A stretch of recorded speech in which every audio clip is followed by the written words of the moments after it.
प्रेम प्रणाम जी। बोलो श्री प्राणनाथ प्यारे की जय। बोलो श्री सतगुरु महाराज की जय। वंदना लेते हैं सुंदर साथ जी। धनी जी का आवाहन करते हैं। श्री बंदो सतगुरु चरण को करूं सो प्रेम प्रणाम। अशुभ हरन मंगल करन धनी श्री देव चंद्र जी नाम। श्री प्राणनाथ निज मूलपति श्री मेहराज सुनाम। तेज कुबरी श्यामा युगल को पल पल करूं प्रणाम। पिया जी को पल पल करूं प्रणाम। श्री प्राणनाथ तुम सत्य हो, तुमसे चलत जहाज मैं अधीन करनी नहीं बाह ग्रहे की लाज, बाह ग्रहे की लाज। प्रथम लागूं दो चरण को धनिये न छुड़ायो खिन। लाख तली लालेडियाँ मेरे जीव के यही जीवन, मेरे जीव के यही जीवन। इन पाँवों तले पड़ी रहूं धनी नजर खोलो बातून। पलना वालों निरखूं नेत्रे मेरे जीव के यही जीवन, मेरे जीव के यही जीवन। बोलो श्री प्राणनाथ प्यारे की जय। बोलो श्री सतगुरु महाराज की जय।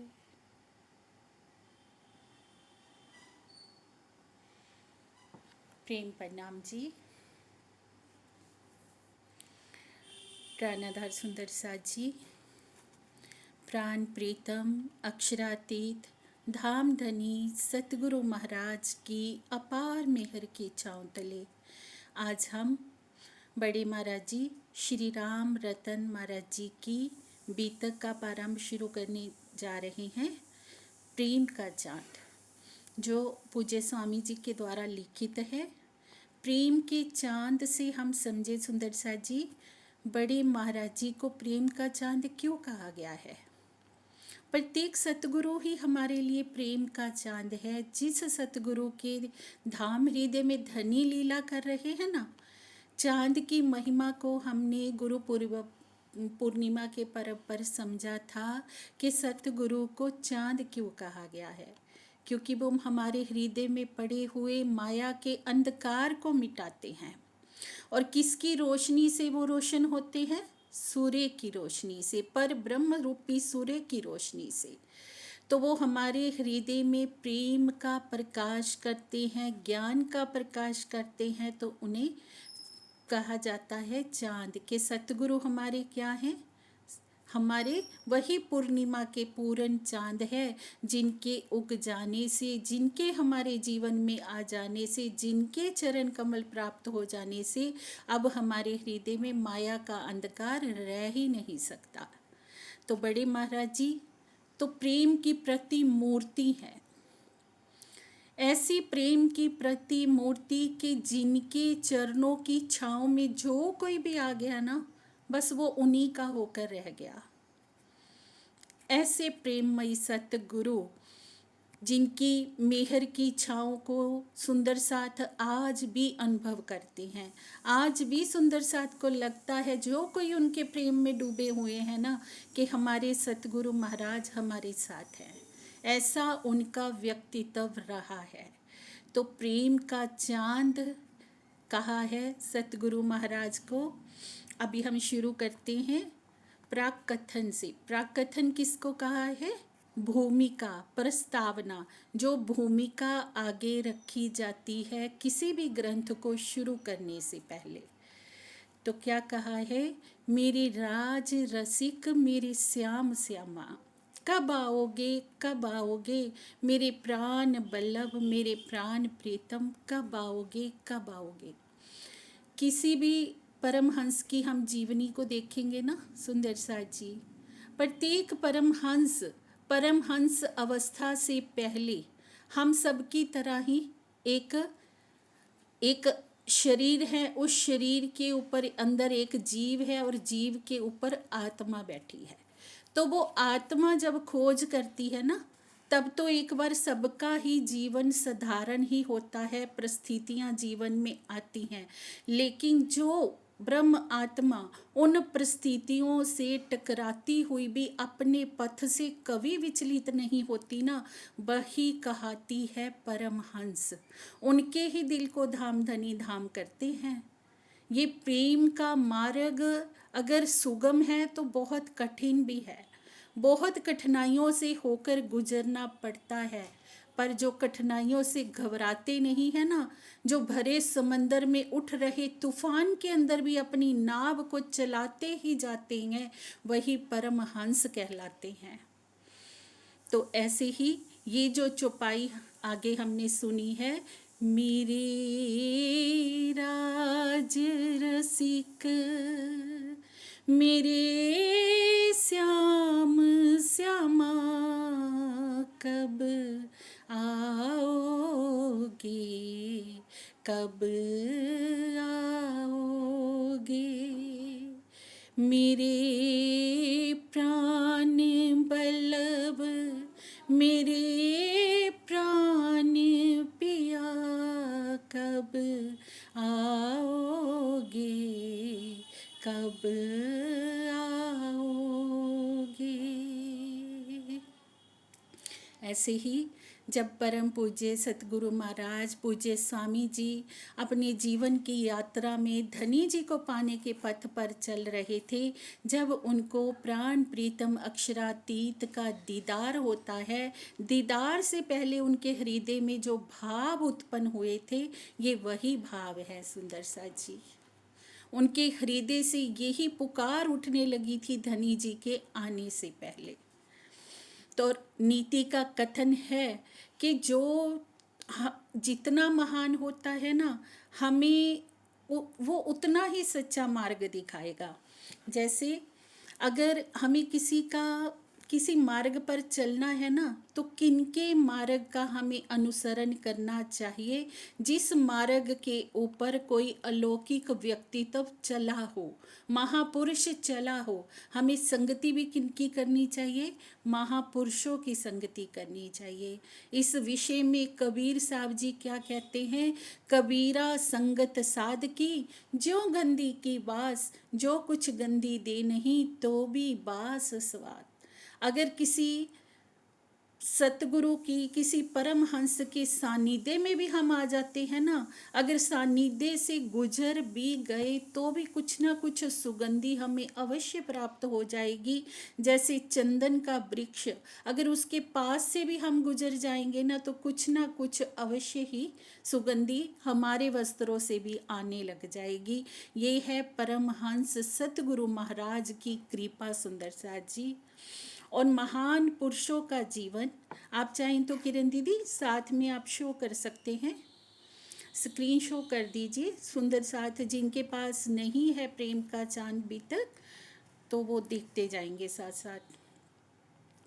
महान पुरुषों का जीवन चरित्र उस प्रकाश स्तंभ के समान है जो युगों युगों तक अंधकार में भटकने वाले प्राणियों को सत्य की राह दिखाता है।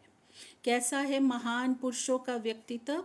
जैसे हम कहीं ना कोई बिजली का स्तंभ है, तो बिजली के स्तंभ के नीचे अगर खड़े होएंगे तो रोशनी हमें प्रदान हो जाएगी और दूर दूर तक वो रोशनी की किरणें बिखरा रहा होता है। ऐसे ही जो महान व्यक्ति होते हैं, जो सतगुरु महाराज होते हैं, वो भी अनादि काल से माया के अंधकार में भटकने वाले प्राणियों को सत्य की राह दिखाते हैं, सत्य का मार्ग दिखाते हैं।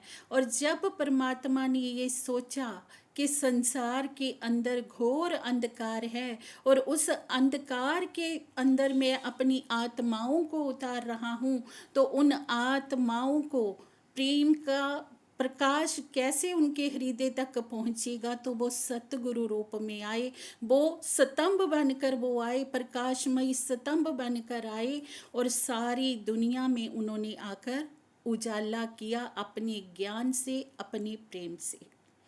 अब परमहंस महाराज जी श्री राम रतन दास जी का व्यक्तित्व स्वयं में अनोखा है।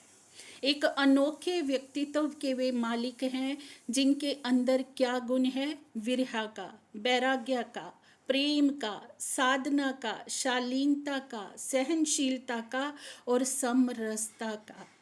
अब देखिए विरहा क्या है। जब प्रीतम को पाने के लिए हुक हुक श्वास हृदय से उठे, उस रास्ते पर हम चलना शुरू कर दें कि परमात्मा के बिना हमसे रहा ही ना जाए। हर पल श्वास हमारी कैसे आए कि जैसे तड़प तड़प कर मछली जल के बिना तड़पती है, ऐसे ही हमारी अंतर आत्मा उस परमात्मा के लिए तड़पे। तो वो है विरहा, वो है विरहा का रास्ता। वैराग्य क्या है? कि संसार से हमारा राग द्वेष सब समाप्त हो जाए, किसी बात से हमें कोई मतलब ना हो, एक पिया पर ब्रह्म की ओर सुरता लग जाए, संसार हमें अच्छा ही ना लगे। अच्छा क्या लगे? उस धनी को निहारना, उनके प्रेम में डूबना, यही है वैराग्य। और प्रेम, प्रेम है जैसे पिया पर ब्रह्म को पाने के लिए ना, जो आत्मा अपनी मैं के अस्तित्व को मिटाने के लिए लग जाती है, सिर्फ तू में विलीन होना चाहती है।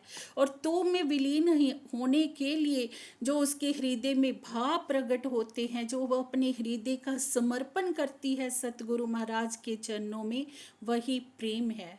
साधना क्या है सुंदर साथ जी? अपने आराध्य को पाने के लिए जब हम गुण अंग इंद्रियों को साधने लगते हैं ना, वही साधना है। और शालीनता, शालीनता मतलब हर परिस्थिति में हम सम रहें, शालीन बने रहें, सबके लिए एक सी हमारे अंदर भावना हो, सहनशील बने रहें, चाहे दुख है चाहे सुख है, हर एक परिस्थिति हमें सम रखे। और समरसता, सबके लिए एक मंगल कामना की भावना हमारे हृदय में हो, सबके लिए समान प्रेम हमारे हृदय में हो। और ये सारे गुण हैं हमारे बड़े महाराज जी के अंदर, राम रतन महाराज जी के अंदर। और उनके जीवन चरित्र को पढ़कर तो पूज्य स्वामी जी बता रहे हैं, ऐसा लग रहा है कि जैसे वो हमारे सामने ही उपस्थित है। किनको ऐसा लगेगा सुंदर साथ जी? जो उनके प्रेम में डूबेगा उसी को तो लगेगा कि वो हमारे सामने है। जिनके हृदय में उनके लिए दर्द होगा, जिनके हृदय में उनके लिए समर्पण होगा, जो उनके दिखाए हुए मार्ग पर चला होगा, वही वही तो ये अनुभव करेगा कि वो हमारे साथ ही हैं, हमारे सामने ही उपस्थित हैं। पूज्य स्वामी जी जब ये बीतक साहब लिख रहे हैं तो ऐसा उनके हृदय को आभास हो रहा है कि ऐसा प्रतीत हो रहा है जैसे वो सामने ही उपस्थित है। ऐसा किस लिए हो रहा है? क्योंकि उन्होंने उस रास्ते पर चलकर दिखाया है, उन्होंने उनके उन गुणों को आत्मसात किया है। पूज्य स्वामी जी का जीवन भी हम देखें, विरहा, वैराग्य, प्रेम, साधना, शालीनता, सहनशीलता और समरसता से भरा हुआ है सुंदर सा जी। और जिस आत्मा ने सतगुरु के गुणों को आत्मसात किया हो तो सतगुरु कैसे उसके साथ नहीं होंगे? ये जीवन चरित्र उनका, ये बीतक उनके जीवन की हमें क्या बता रही है कि हम गुणों का सिर्फ गान न करें सुंदर सा जी, उनके गुणों को हम आत्मसात करें। अगर हम चाहते हैं उनकी प्रेममयी छाँव में आज भी स्वयं को अनुभव करना तो एक एक गुण को अपने आचरण में उतारें। हम भी विरहा का रास्ता अपनाएं और वैराग्य का रास्ता अपनाएं सुंदर सा जी। प्रेम से धनी जी को रिझाएं, साधना करें। अगर हमारी गुण अंग इंद्रियां प्रेम के रास्ते में बाधक बन रही है तो उन्हें साधने के रास्ते पर हम चलें। सहनशीलता का गुण हमारे अंदर हो। संसार है, संसार के अंदर दुख भी आएंगे, सुख भी आएंगे, हम हर एक स्थिति में सम बने रहें और सबके लिए एक रास्ता हमारे अंदर में समरसता हो सुंदर सा जी, सबके लिए समान प्रेम हो। हम किसी को धर्म के नाम पर, जाति के नाम पर, ऊंच नीच के नाम पर, अमीर गरीब के नाम पर, सुंदर क्रूप के नाम पर ना देखें सुंदर साथ को, सबके लिए समदृष्टि हम रखें। यही हमारी सच्ची श्रद्धांजलि है हमारे सतगुरु के चरणों में। फिर ही हम कहेंगे कि हम बड़े महाराज जी से प्रेम करते हैं। बड़े बड़े महाराज जी आज भी हमारे साथ हैं, ये तब ही हमें अनुभव होएगा सुंदर सा जी अगर ये गुण हम अपने आचरण में उनके उतारेंगे। उनकी आंखों के सामने जो भी आया उन्हीं का होकर रह गया। जिसके ऊपर भी सतगुरु महाराज की नजर पड़ गई ना, वो उन्हीं का हो गया बस। उनके प्यारे शालीन व्यक्तित्व को जिसने देख लिया उनके आंखों से फिर वो छवि कभी ओझल नहीं हुई। उनकी कृपा दृष्टि जिस पर भी पड़ गई ना, पूज्य स्वामी जी कहते चाहे वह अनपढ़ ही क्यों ना हो, आध्यात्मिक क्षेत्र का वक्ता बन गया वो व्यक्ति। अध्यात्म में आगे बढ़ने के लिए क्या हमारा पढ़े लिखे होना ही जरूरी है सुंदर सा जी? हम अगर MA BA पढ़े हुए हैं तब ही हम वक्ता बन सकते हैं?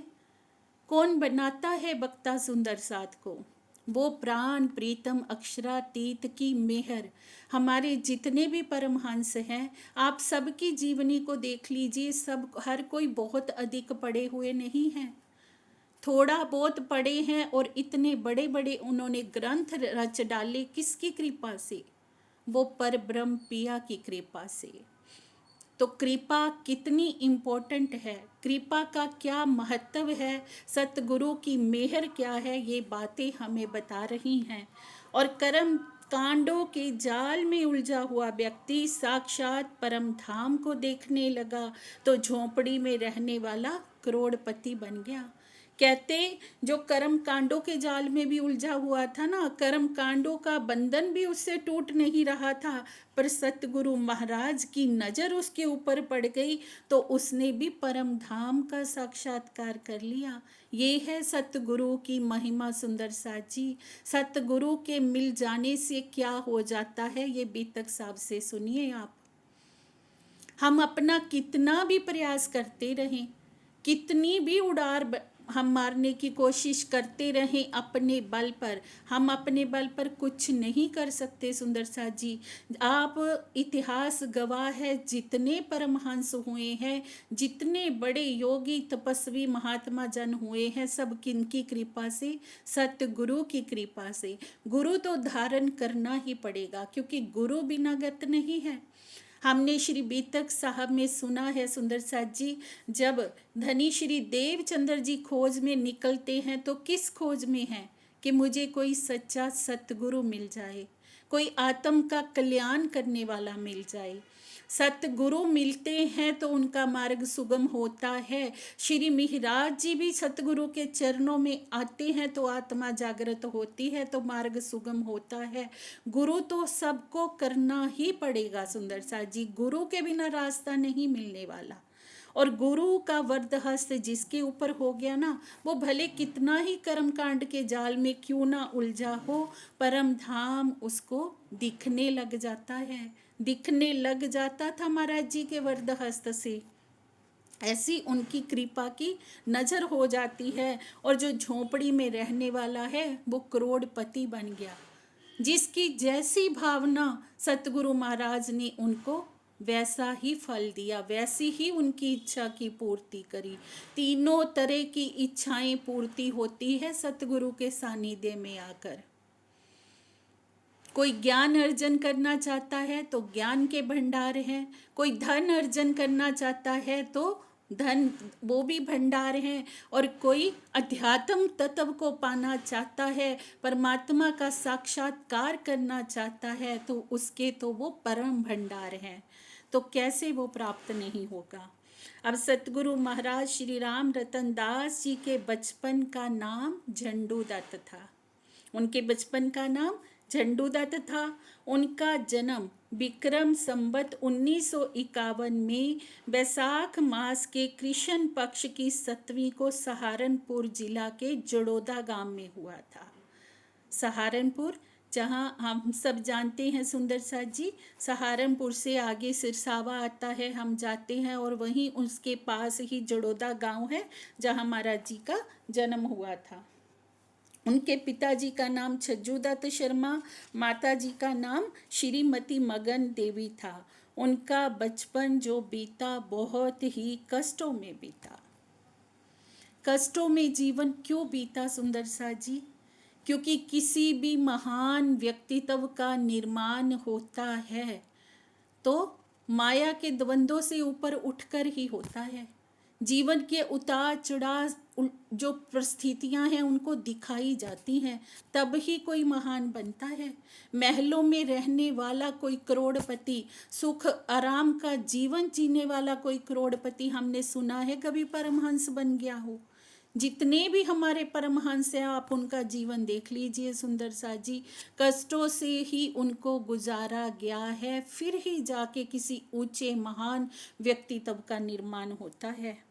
अब मात्र उम्र कितनी है? 8 वर्ष की, जब पिताजी का देह त्याग हो जाता है, और 13 वर्ष की आयु होती है तो माता जी का भी देह त्याग हो जाता है सुंदर सा जी। अब लगभग 15 वर्ष से भी कम उम्र है उनकी जब उनका विवाह हो जाता है। विवाह के बाद घर में एक पुत्री का जन्म होता है, लेकिन पुत्री के जन्म के बाद भी उनका जो ध्यान था वो घर गृहस्थी में नहीं लगा। वैराग्य की जो अग्नि थी वो दिन प्रतिदिन उनके हृदय में बढ़ती गई। अब सोचिए क्या अंतर है हमारे जीवन में और परमहंसों के जीवन में सुंदर साथ जी। हमें अगर हम कहते हैं हमें धनी जी नहीं मिल पा रहे, हम तो क्या कारण है? हम परमहंसों की जीवनी को देखें, घर में पुत्री का जन्म भी हो गया, विवाह भी हो चुका है, और इधर हम अपनी जीवनी देखें कि विवाह हो गया, बच्चों ने जन्म ले लिया तो माया के जंजालों में ही उलझ जाते हैं। तो यही चिंताएं खाने लगती हैं कि अब इनका पालन पोषण करना है, इनको बड़े करना है, इनको पढ़ाना है, इनको लिखाना है।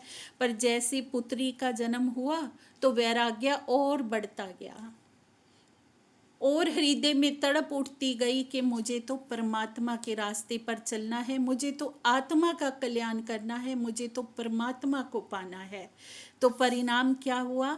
मात्र 19 वर्ष की आयु होती है कि घर छोड़कर निकल जाते हैं, गृह त्याग कर देते हैं। और गृह त्याग करने के पश्चात कहाँ कहाँ जाते हैं? राम रतन दास महाराज जी रामेश्वरपुरी जाते हैं, मुंबई जाते हैं, द्वारका जाते हैं, पुष्कर जाते हैं, पर कहीं पर भी जाकर जब कुछ नहीं प्राप्त हुआ, रास्ता नहीं मिला, तो फिर वापिस लौट आते हैं अपनी जन्मभूमि। और इतने सब जो उन्होंने पुरुषार्थ इतना समय में किया, तब उतने समय में 2 वर्ष का समय व्यतीत हो जाता है। 2 वर्षों तक खोज करते रहते हैं, पर कोई सफलता प्राप्त नहीं होती। इस 2 वर्षों में उन्होंने कठोर साधनाएं भी की, गुण अंग इंद्रियों को साधा, तपस्या की, लेकिन कोई शांति प्राप्त नहीं हुई। शांति किस लिए प्राप्त नहीं हुई? कि अभी कोई परम सत्य का मार्ग दिखाने वाला सतगुरु प्राप्त नहीं हुआ। शांति तो तभी प्राप्त होगी ना जब वो रास्ता दिखाने वाला कोई गुरु मिलेगा। अब फिर वापिस आ जाते हैं जन्मभूमि, और जन्मभूमि के पास ही रहने लगते हैं। कुछ समय के पश्चात क्या होता है कि फिर से वहाँ से निकल पड़ते हैं, और इस बार जब जाते हैं तो क्या प्रण लेके जाते हैं कि करो या मरो, कि या तो मुझे कुछ करना है या फिर अपने तन को ही त्याग देना है, या तो मैं उस सत्य को प्राप्त करके रहूँगा, नहीं तो ये शरीर को जर्जर कर दूंगा। और जब तक हम ये प्रण नहीं लेते सुंदर साथ जी, तब तक प्रेम का वो रास्ता सुगम नहीं हो सकता, तब तक परमात्मा की वो मंजिल हमें प्राप्त नहीं हो सकती। हमारे प्रण में और परम हंसों के प्रण में क्या अंतर है? हमारा प्रण क्या होता है? आज किया, कल नहीं करेंगे। कुछ समय ध्यान कर लिया तो कुछ दिन बाद फिर कहेंगे रुकावट आ गई तो छोड़ो, कौन करे। 2 दिन करेंगे, कहेंगे धनी तो आए नहीं, तो क्यों टाइम खराब कर रहे हैं, छोड़ देते हैं। पर जीवनी देखिए सतगुरु महाराज की, क्या कहा कि या तो प्राप्त करके रहूँगा या फिर करो ना या मरो। एक प्रण उन्होंने ठान लिया, और जब ये प्रण लिया तो फिर सच्चिदानंद पर ब्रह्म की कृपा हुई। कृपा भी तब बरसती है सुंदर साथ जी जब हम ठान लेते हैं कुछ करने की, जब हमारे इरादे अडिग होते हैं, तब ही कृपा बरसती है। और फिर कृपा के चलते क्या हुआ? सतगुरु महाराज जी की नारायण दास जी से भेंट होती है। सतगुरु महाराज नारायण दास जी से उनकी भेंट हुई, और उनसे तारतम ग्रहण किया और परम धाम के ध्यान में लग गई। फिर सतगुरु की कृपा से उन्हें सच्चिदानंद परम धाम, सच्चिदानंद परमात्मा और परम धाम का साक्षात्कार हुआ, तब दीदार हुआ सुंदर साथ जी। ये है सतगुरु की कृपा, ये है सतगुरु का वरदहस्त। क्यों कहा जाता है हमें कि गुरु अवश्य होना चाहिए? क्यों पूछते हैं? हम संसार में भी देखते हैं ना, किसी से बात हुई तो क्या कोई कहते हैं कि आपने गुरु बनाया है? किसको बनाया है? क्यों है गुरु की महिमा? क्योंकि गुरु के बिना गत नहीं है सुंदर साथ जी। प्रेम का वो सच्चा मार्ग बिना गुरु के प्राप्त हो ही नहीं सकता। परम धाम का साक्षात्कार कब हुआ? जब सतगुरु नारायण दास जी से तारतम ग्रहण किया, उनके चरणों में आए।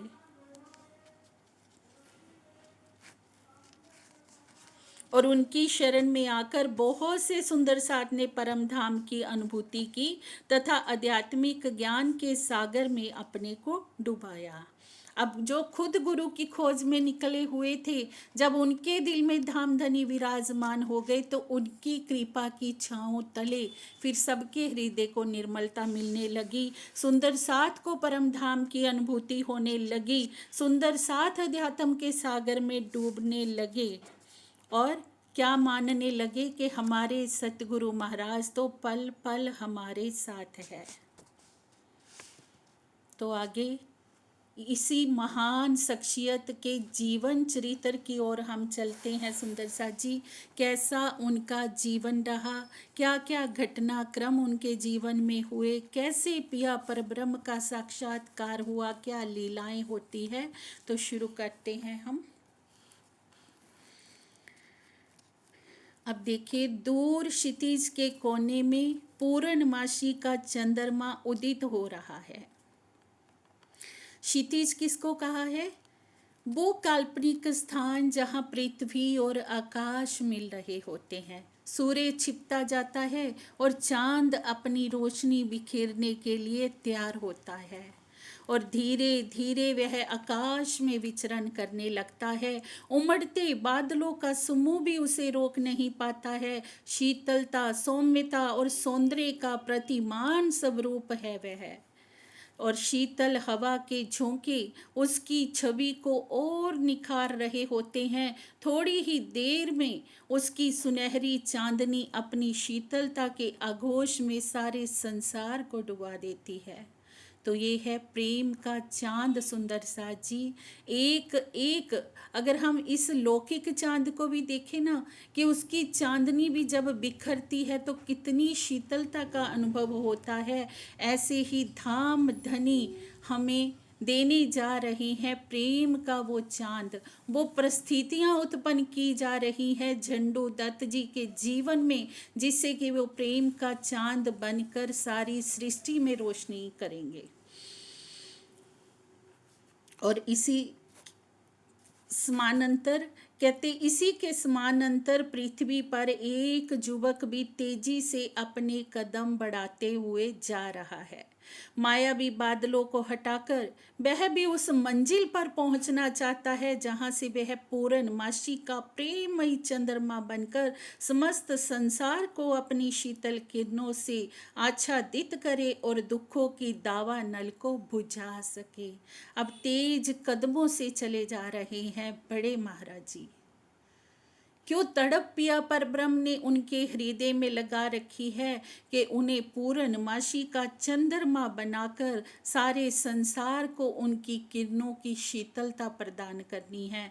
परम धाम की ब्रह्म आत्माएं जो दुखों की दावानल अग्नि में जल रही हैं, उनके हृदय की उस अग्नि को मिटाना है। दावानल अग्नि क्या है सुंदर सा जी? 3 प्रकार की अग्नि इस संसार में कही गई है। बड़वा अग्नि, दावा अग्नि, जठरा अग्नि। बड़वा अग्नि कौन सी है? जो समुंदर के जल को जलाती है। और दावा अग्नि जो वन को जलाती है। जठरा अग्नि जो हमारे भोजन को पकाती है। अब दावा अग्नि क्या है? प्रत्येक प्राणी के अंदर ये दावा अग्नि जल रही है। वन क्या है? हमारे ये शरीर रूपी वन के अंदर जो तृष्णाओं की अग्नि जल रही है ना, वे यही दावा अग्नि है। ये तृष्णाएं ही तो हमें फजीत करती हैं। ये तृष्णाओं की ऐसी अग्नि है जो कभी मिटती ही नहीं, दिन प्रतिदिन ये बढ़ती ही जाती है। ये अग्नि समाप्त होगी तो कब होगी? सच्चे सतगुरु की शरण में ये समाप्त होगी। सच्चे सतगुरु के वरद हस्त से ये समाप्त होगी। तो सतगुरु का वो व्यक्तित्व तैयार किया जा रहा है धामधनी जी के द्वारा। किसके लिए? हम सुंदर साथ के लिए, कि सुंदर साथ के हृदय में दहकने वाली इस दावा अग्नि को शांत किया जाए। कोई ऐसा व्यक्तित्व तैयार हो जिनकी प्रेम की छाँव तले, जिनके वरद हस्त की छाँव तले सुंदर साथ को प्रेम की, पिया पर ब्रह्म के प्रेम की ठंडक का एहसास हो। कहते आकाश के चंद्रमा में तो धब्बे दिखाई देते हैं, लेकिन सूर्य रूप पर ब्रह्म के ज्ञान और प्रेम को आत्मसात करके झंडू दत्त जी ऐसा चंद्रमा बनने जा रहे हैं जिसमें ढूंढने पर भी कोई धब्बा दिखाई नहीं देगा। आकाश में जो चंद्रमा है ना, उसके अंदर तो धब्बा दिखता है, पर ये सतगुरु रूप में जो पिया पर ब्रह्म के स्वरूप होकर बैठेंगे राम रतन दास महाराज जी, उनके अंदर तो कहते आप कितना भी प्रयास करके खोज लो, कोई धब्बा दिखाई देगा ही नहीं। ऐसा होता है सतगुरु का व्यक्तित्व। इनके मनोहर सुनहरे एवं शीतल प्रकाश की आवाज जिस किसी प्राणी पर पड़ेगी वह धन्य धन्य हो जाएगा। युगों युगों से भटकती हुई उनकी चेतना शांति और आनंद के उस अनंत महासागर में विहार करेगी, जिसकी इच्छा अनादि काल से ऋषि मुनि भक्तजन करते आए हैं। अनादि काल से ऋषि मुनि जिनको खोज रहे थे कि वो परमात्मा दुनिया में आएंगे तो हमें थोड़ा सा ही उनका कुछ प्राप्त हो जाए, थोड़ी सी चरण रज ही हमें मिल जाए सुंदर साथ जी, तो परमात्मा कहाँ है पहचानिए। सतगुरु रूप में कौन आता है? वो पिया पर ब्रह्म ही अपने आवेश रूप से आकर विराजते हैं सतगुरु के स्वरूप में।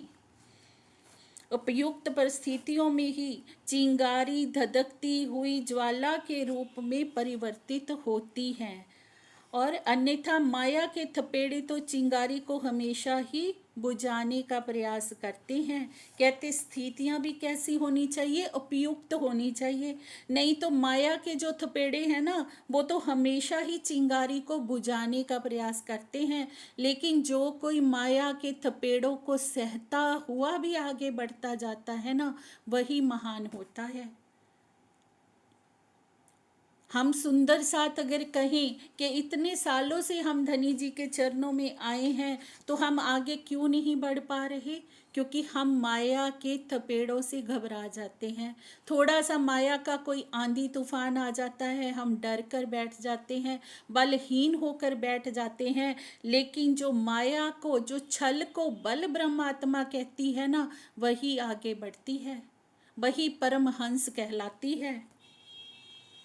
कहते इतिहास इस बात का साक्षी है कि प्रत्येक विभूति ने अपनी सफलताओं की गाथा तूफानी झंझावातों के बीच ही लिखी है।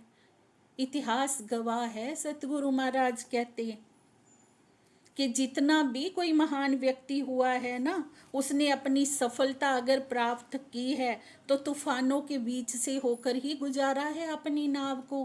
कोई भी आसानी से घर बैठे हुए सतगुरु नहीं बन जाता, कोई भी परमहंस ऐसे ही नहीं बन जाता। बहुत से तूफानों से उनको गुजारा जाता है, बहुत तरह से उनको पकाया जाता है, फिर तैयार होता है वो घड़ा जिसके अंदर पिया पर ब्रह्म अपना हृदय रखते हैं, अपने हृदय का सारा प्रेम उड़ेलते हैं। फिर वो घड़ा जैसे जैसे जिस ब्रह्म अंगना के पास झलकता जाता है, ढुलकता जाता है, वो ब्रह्म अंगना उतना उतनी मेहर प्राप्त करती जाती है, जिसके हृदय में जितनी प्यास होती है। तो ये सब कुछ डिपेंड करता है हमारी प्यास के ऊपर सुंदर साथ जी। अगर सतगुरु के चरणों से हम कुछ पाना चाहते हैं, हमारे हृदय में तड़प कितनी है, ये बहुत जरूरी विषय है। मात्र 6 वर्ष की उनकी आयु होती है जब झंडू दत्त जी अपने पिताजी के साथ धुंधली मेले में जाते हैं।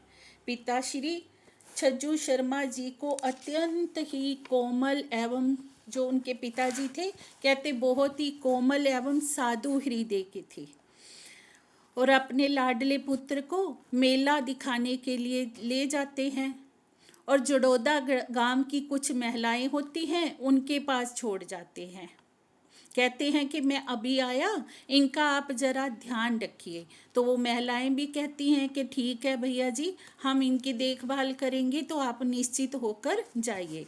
अब पिता श्री जी को लौटने में थोड़ी देरी हो जाती है, तो इधर झंडू दत्त जी का धैर्य का बांध टूटने लगता है। मन ही मन सोचने लगते हैं कि ऐसा लगता है कि पिताश्री तो जड़ौदा चले गए, उनके बिना मन ही नहीं लग रहा उनका, अब मुझे भी अपने गांव चले जाना चाहिए। प्रेम है, अभिवाल्य अवस्था है, पिता से प्रेम है, माता से स्नेह है, भाई से स्नेह है, पर धनी जी एक एक करके जिस भी रिश्ते के साथ आत्मा बंधी हुई है ना, तो एक एक करके रिश्ते से हटाएंगे, सच्चाई दिखाएंगे संसार की, फिर वो व्यक्ति तब तैयार होगा सुंदर साथ जी। तो कष्ट आते हैं हमारे जीवन में। हम कहते हैं कि हम अध्यात्म के रास्ते पर चलते हैं, तो जीवन में कष्ट क्यों आते हैं? ये कष्ट नहीं है सुंदर सा जी, ये हमें बनाया जाता है। क्योंकि जब किसी पत्थर को मूर्ति परमात्मा बनाता है ना, तो उसे छेनी की मार, हथौड़ी की मार सहनी ही पड़ती है। जो पत्थर सह जाता है वो मूर्ति बन जाता है, और जो घबरा जाता है उस मार से वो पत्थर का पत्थर रह जाता है। ये है परमहंसों का जीवन। परमहंस इस मार को सहते हैं, माया के हर एक थपेड़े को सहते हुए आगे बढ़ते जाते हैं, तो वो मूर्त बन पाते हैं जिस मूर्त के अंदर आकर पिया पर ब्रह्म विराजमान होते हैं। ये है परमहंसों का व्यक्तित्व। और गांव की महिलाओं से नजर बचाकर वहां से भाग निकलते हैं, क्योंकि पिता के मधुर स्नेह ने उन्हें बहुत अधीर कर रखा था। अभी कुछ अपनी आत्म तत्व का बोध नहीं है, अभी तो पिता ही सब कुछ लग रहे हैं, पालनहार करनहार सब कुछ वही लग रहे हैं। तो पिता के प्रेम में भाग निकलते हैं और रोते हुए तेज कदमों से चले जा रहे हैं। जैसे हम देखें कोई बालक पिता को खोजता हुआ निकल पड़े और लगभग 30 कोस की दूरी तय करने के पश्चात सामने से एक व्यक्ति आता हुआ दिखाई देता है, तो वो उनको गोद में उठा लेता है और बड़े ही सांत्वना भरे हुए शब्दों से कहता है कि बेटा क्यों रो रहा है, तुम्हारे पिताजी तो आगे मक्के के खेत में हैं और वहाँ तुम्हारी बाट देख रहे हैं, चलो मैं तुम्हें वहीं ले जाता हूँ। पर वो था कौन? ठग था वो, चोर था वो। अब बालक के निश्चल मन में उस पर विश्वास कर लिया। बाल्या अवस्था है तो धनी जी ने एक एक लीला करके दिखानी है संसार की, तो कंधे पर बिठाता है उनको वो व्यक्ति और कुछ दूर जाने के बाद जो मुख्य मार्ग है उससे हटकर चलने लगता है। अब झंडूदत्त जी को शक होने लगता है, क्योंकि रास्ता तो बच्चे को पता ही होता है कि ये तो रास्ता मेरे गांव का नहीं है। तो उन्होंने डरते डरते पूछा कि जड़ौदा पांड्या का रास्ता तो उधर जाता है, आप इधर से मुझे क्यों लेकर जा रहे हैं? तो फिर ऊंची आवाज से बोलता है वो व्यक्ति कि चुप रहो, खबरदार अगर आवाज निकाली तो चुपचाप मेरे कंधे पर बैठे रहो, मैं तुझे वहीं ले जा रहा हूँ जहाँ तुम्हारे पिताजी हैं। ऐसा कहकर तेज कदमों से खेतों के बीच में से भागने लगता है और अपने जो मुख्य मार्ग था उसको बिल्कुल उसने छोड़ रखा था कि अचानक ही धनी जी की कृपा होती है सुंदर सा जी, क्योंकि ब्रह्म आत्मा फरामोशी में है, धनी जी जागृत हैं। हम सोचते हैं कि प्रीतम की नजर, प्रीतम को हम देख नहीं पा रहे। किरण दीदी माइक ऑफ करियो। हम प्रीतम को देख नहीं पा रहे पर प्रीतम तो हमें देख रहे हैं सुंदर सा जी। उनकी नजर तो पल पल हमारे ऊपर टिकी हुई है। तो धनी जी के होते हुए किसी भी ब्रह्म आत्मा को क्षति हो सकती है। हमने बीतक शाम में पहले भी सुना है, सतगुरु महाराज भी जब खोज में निकलते हैं, कच्छ के लिए जाते हैं, तो रास्ते में सिपाही भेष में कौन आते हैं? पिया पर ब्रह्म का ही जोश आता है। और अब भी समरू के रूप में कौन आया है सुंदर सा जी? वो पिया की कृपा से ही समरू आया है। समरू कौन था? उनके घर का नौकर था। तो नौकर आता दिखा तो जोर से आवाज लगा देते हैं कि समरू समरू। किसके आदेश से आ गया वो? पिया पर ब्रह्म के आदेश से। ये घटना हमें क्या बता रही है कि हर परिस्थिति में हम सम रहें। अगर हमने अभी देखिए झंडूदत्त जी को तो अभी पहचान भी नहीं है परमात्मा की, अभी तो बाल्यावस्था है, फिर भी धनी की कृपा हमारे साथ है। यही वाणी हमें समझाना चाहती है, बाल्य से बुढ़ापे लग मेरे सिर पर खड़े सुबान। जब हम फरामोशी में होते हैं ना, प्रीतम की नज़र हमें तब भी देख रही होती है, तब भी हमारे जीवन में जो घटनाक्रम होता है धनी जी की मेहर की छांव तले हम होते हैं सुंदर सा जी। आपने महाराजा छत्रसाल जी की बीतक भी हमने सुनी है, कैसे धनी जी की मेहर उनकी रक्षा करती थी, कैसे सतगुरु महाराज धनी श्री देवचंद्र जी जब खोज में थे पल पल उनकी रक्षा हो रही है। और ऐसे ही बड़े महाराज जी की जीवनी को हम सुन रहे हैं, तो समरू के रूप में पिया पर ब्रह्म की कृपा ही बरसी है कि उनको समरू आता हुआ दिखाई देता है। जोर से आवाज लगाते हैं और समरू आवाज सुनकर भागा भागा आता है। उसने देखा कि इस दुष्ट ने तो अपने ही झंडूदत्त जी का अपहरण कर रखा है। फिर क्या था, मार पीट खींचा तानी सब शुरू हो जाती है।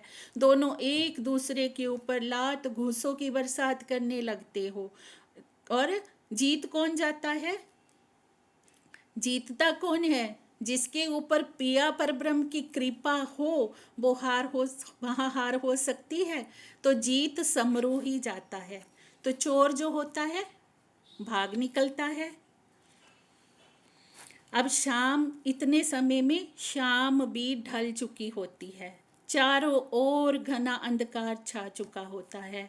इसलिए कोई भी समरू की सहायता के लिए भी वहां नहीं पहुंचता है। जब दोनों के बीच में झगड़ा हो रहा होता है, समरू कहता है कि पकड़ो पकड़ो, ये बच्चा चोर है, पर कोई नहीं पहुंच पाता। पर जो पिया परब्रह्म ने कार्य करना था वो कार्य हो गया। झंडूदत्त जी की रक्षा करनी थी वो हो चुकी है। उनको बचा लिया गया है। जो धर्म की रक्षा करता है ना, धर्म छतरी के समान उसकी रक्षा करता है। अगर हम कहें हम धर्म के रास्ते पर चल रहे हैं तो हमारे साथ कुछ बुरा हो जाएगा या हमारे साथ कुछ अधर्म हो जाएगा, ऐसा हो ही नहीं सकता सुंदर साथ जी। आगे चलकर धर्म के कर्ता धर्ता बनाकर उनको बिठाना है। धर्म का सच्चा मार्ग उनके द्वारा चलाना है। तो कैसे धर्म उनकी रक्षा नहीं करेगा? मारने का प्रयास करने वाला चाहे कितना भी शक्तिशाली क्यों ना हो, बचाने वाले के सामने कमजोर अवश्य पड़ जाता है। मारने वाला, धनी जी कहते कितना भी शक्तिशाली हो, लेकिन बचाने वाला कौन है? वो पिया पर ब्रह्म। तो उसके सामने मारने वाले की शक्ति नहीं चल सकती जब बचाने वाला वो बैठा है। और कहते दुष्ट को पकड़ने में असफल समरू लौट आया और झंडूदत्त जी से सारी बात पूछने लगा कि तुम इसके जाल में कैसे फंस गए। उन्होंने सारी बात विस्तार पूर्वक बता दी कि मैं तो पिताजी को ढूंढ रहा था, पिताजी की खोज में निकल पड़ा, ऐसी ऐसी ये घटना हो गई। अब समरू ने सोचा कि सबसे पहले मेले में जाकर पंडित जी को ही सूचना दी जाए, अन्यथा वो बहुत परेशान होंगे। और यही बात हुई। ये सोचकर कहते वो बालक झंडूदत्त को जयपुर गांव के चिरंजीव पंडित जी के यहाँ ठहरा दिया गया और दौड़ा दौड़ा मेले में पहुंचा। उधर मेले के चप्पे चप्पे में भी खोज जारी थी झंडूदत्त जी की। बालक के गुम हो जाने की सूचना जिसे भी मिली वह खोज में लग गया। समरू के मुख से सारी बातें सुनने के पश्चात पिताजी को धैर्य आया। वे जयपुर के लिए तुरंत ही दौड़ पड़े। अपने पिता श्री को देखते ही झंडूदत्त जी उनके हृदय से जा लिपटे, क्योंकि पिता से बहुत प्रेम है। एक एक बात उन्होंने अपने पिता को कह सुनाई। सब कुछ सुनकर पंडित छज्जू जी होठों ही होठों में बुदबुदा उठे कि आखिर किसकी ये शरारत हो सकती है। बिना घर वालों की मिली भगत के यह घटना नहीं हो सकती। भगवान ही सब ठीक करेंगे। क्योंकि घर वाले कौन थे? ताऊ जी थे। अब ताऊ जी बैर रखते थे। ताऊ जी को ये था कि इनका परिवार जाए तो सब कुछ मेरे हाथ में आ जाए। अब देखा जाए तो ब्रह्म अंगनाओं के साथ ये परिस्थितियां होती हैं। संसार की वास्तविकता उनको ऐसी दिखाई जाती है, जहाँ पर हम देखेंगे कि ना कि संसारिक जीव हैं वो बहुत खुशहाली से जी रहे होते हैं, और एक तरफ जहाँ परम धाम की आत्मा बैठी है वहाँ दुखों की झड़ी लगी रहती है। किस लिए? ऐसा किस लिए होता है सुंदर सा जी? कि माया का रूप हमें दिखाया जाता है। माया भी धनी जी का बल लेके बैठी है। माया की सच्चाई हमें दिखानी है कि ये माया तो क्या है, छलनी है, हर तरह से छलती है। ये माया तो निरंतर दुख का घर है। आत्माओं, तुम इनमें पड़ी ना रह जाओ। अगर माया में सुख सुख ही ब्रह्म आत्माएं देखती जाएंगी तो धनी को पाने की इच्छा हो पाएगी? ये कारण है कि माया के थपेड़े ब्रह्म आत्माओं को दिखाए जाते हैं, क्योंकि हमारे हृदय में वैराग्य उत्पन्न हो जाए। संसार का दुख आत्मा को वैराग्य की तरफ ले जाता है, और वही सुख जो होते हैं संसार के, वो हमें विषय विकारों में लिप्त कर देते हैं। तो धनी जी की जिस ब्रह्मंगना के ऊपर मेहर की नजर होती है ना, कि मुझे इसको कुछ बनाना है, अपना रूप बनाना है, तो उतना ही उसे संघर्षों से गुजारा जाता है। अब घर आकर श्री सज्जू पंडित जी यह जानने का प्रयास करते हैं कि अपहरण करने की यह कुटिल नीति किसने बनाई थी। बहुत प्रयास करने पर भी वे इसका रहस्य नहीं जान सके। बड़े ताऊ के मन में हमेशा पाप भरा रहता था। वे हमेशा ही यह चाहते थे कि छज्जू के घर का दीपक बुझ जाए, ताकि उनकी सारी संपत्ति पर अपना अधिकार हो जाए। ये है संसार सुंदर साह जी। यहाँ एक भाई दूसरे भाई का सगा नहीं है। सोचो, ये संसार की सच्चाई है। किस संसार में हम डूबे हुए हैं, ये सतगुरु महाराज हमें बता रहे हैं। किसको कहते हैं हम अपना? कौन है अपना? अपने तो उठाने के लिए दौड़ पड़े, अपने तो मरवाने के लिए दौड़ पड़े, बचाने कौन आया? पिया पर ब्रह्म आए बचाने समरू के रूप में। तो अपना कौन है सुंदर सा जी? हम पहचान करें बड़े महाराज जी की बीतक को पढ़ के। क्या ये भाई बंधु जिनके पीछे हम भागे फिर रहे हैं, ये अपने हैं? सारा संसार पैसे के पीछे पागल है। एक दूसरे का धन छीनना, एक दूसरे का सुख छीनना, ये माया की कुटिलता है। अपना तो एक वो प्रीतम है सुंदर सा जी, जो तब भी हमारी रक्षा करता है जब कोई नहीं होता। कहते हैं ना, जब कोई नहीं होता तो मेरे प्रीतम आते हैं। वो प्रीतम आते हैं सुंदर सा जी। समय बीतता गया। झंडू दत्त जी के सिर पर मात्र 8 वर्ष तक ही पिता का साया रहा। अपनी मृत्यु की घोषणा उन्होंने पहले से ही कर दी थी। पिता के धाम गमन के पश्चात लौकिक जीवन में कष्टों की बाढ़ लग गई। अब कैसे कष्टों की झड़ी उनके जीवन में लग जाती है। पिता का धाम गमन हो जाता है और माता थोड़ा बहुत कुछ लाती हैं, पर उससे भी कभी 1 दिन, कभी 2 दिन, कभी 3 दिन तक भी भूखे रहना पड़ता है। खाने को अन्न का दाना नहीं मिलता सुंदर सा जी। पर कभी मुख से नहीं कहा कि मैं दुखी हूँ। पानी पीकर ही पेट भर लेते हैं और पिया परब्रह्म के ध्यान में लीन रहते हैं। वो परमहंस कहलाते हैं। वो हैं परमहंस सुंदर सा जी। हमने तो एक नाम रख रखा है, हम परम धाम की ब्रह्म आत्माएं हैं, हम ब्रह्म मुनि हैं। हम काहे के ब्रह्म मुनि हैं सुंदर सा जी? जो ब्रह्म का मुनि होता है ना, उसे तो ब्रह्म के सिवा कुछ चाहिए ही नहीं। वो तो मनन भी करता है तो ब्रह्म का ही करता है। उसका तो खाना पीना आहार सब कुछ ही ब्रह्म होता है। हम कैसे ब्रह्म मुनि हैं? ब्रह्म मुनि तो ये हैं हमारे सतगुरु महाराज। इतने इतने दिनों भूखे रहने के पश्चात भी पिया के प्रेम में लीन रहेंगे। आगे हम सुनेंगे वो जीवन के उनकी घटनाक्रम सुंदर सा जी, जो हमारे लिए बहुत प्रेरणादायी है। एक प्रेरणा को भी हम अपने जीवन में आत्मसात कर लेंगे ना, तो बहुत हमारा जीवन आसान हो जाएगा।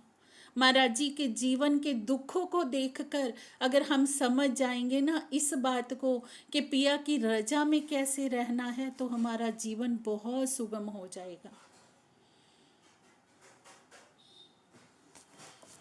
प्रेम प्रणाम जी।